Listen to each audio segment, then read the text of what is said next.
Charlie, we can look at the scoreline, and obviously it's not one that we will reflect fondly on, but does there need to be an element of context added to it? I think so, yes. We were missing 19 lads before we started today. Tom Pridey tested positive for COVID this morning, so we lost him.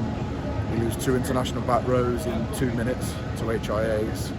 So we end up with a number of lads out of position. We end up with 4 second rows on the pitch. So I think that's the context to it. And I use the word context because I don't want those things to be excuses. So they explain why some moments in the game look like they did. We had to simplify the game plan. We had to go and do things differently because there's people doing roles they've never done before. But there's still minimum standards that we expect of anyone that pulls on the bar show. And I mean that by whether you're 18 or 38-year-old international. I don't really care. There's minimum things that we would expect. So so some of the moments in D, we're making improvement. We played Saracens with a similar scoreline here at the start of the year, and those boys were scoring in one phase.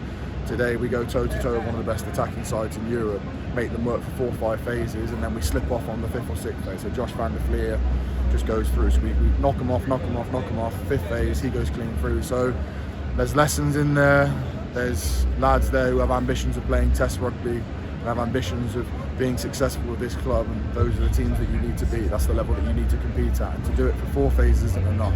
You've got to find the 5th phase, you've got to find the 6th phase, and then when you transition and turn the ball over, you've got to go and find 3 more phases. So look, we are improving, we are making steps in the right direction. We spoke in the change room afterwards. We can dissect the moments on Monday, but for now it was a thank you for the efforts, because there's some younger lads out there, there's some boys that have played out of position out there today that have given everything. Which at this level, giving everything is expected, but it still should be celebrated. Yeah, obviously there's a difference in experience between the two teams.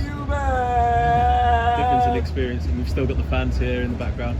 Different in experience between the two sides, and we are making steps in the right direction. Is it going to take a little bit of time, but also is there a bit of naivety in some of our play, so to speak? There is, yeah, and you know, they're a quality side, so you can tell they're a Test side because we get a yellow card with the winger, and then they score, all the tries they score in that moment are where the wing would be.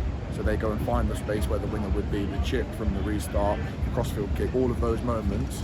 That's a quality Test side who's just pulling you apart there. So there is some naivety, there's lots of naivety, there's lots of moments, as I said, where we can be so much better, but we are improving. And when you're in a position that we are at the moment, it's that improvement that you have to see. So again, we're being very internal in terms of what it is that we're focusing on and what we want to move forward on, and we are taking steps in the right direction in those things. But these things take time, and on days like today, sometimes you get taught a lesson. And as I said, you can do one or two things. You can let that get your head down, or you can take it on the chin. You can take the lesson on the chin and be better for it. How do you make sure this group do take the lessons from this, and obviously not get too downbeat by the scoreline? How do they take the lessons from the actual performance? I think keeping things internal. So like, don't listen to the noise. Don't listen to what someone else might say about it or what someone else might think about this. So keep things internal. We understand what it is that we're trying to push and work on. Hopefully supporters are starting to see some more of those moments. As I said, 4 phases against the top side to then them score in the 5th is very different to them just go straight through in the 1st phase.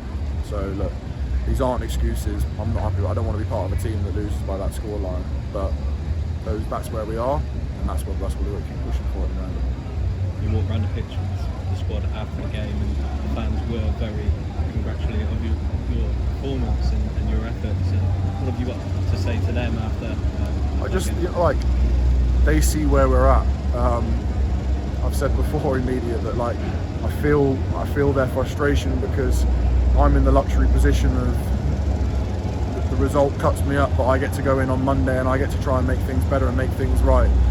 They come here on a Saturday, scream their lungs for us, stay to the end, to clap us around the pitch, and they are powerless in this. But I just hope they are seeing those improvements I'm talking about, and I hope they're understanding, like I say, the context of where we are, and you know, the bad times make the good times so much better. So these are bad times, these are low times, but I say we've been lower, we're on our way back up now, and I say just the ones that stick with us through this, the good times feel so good off the back of these moments.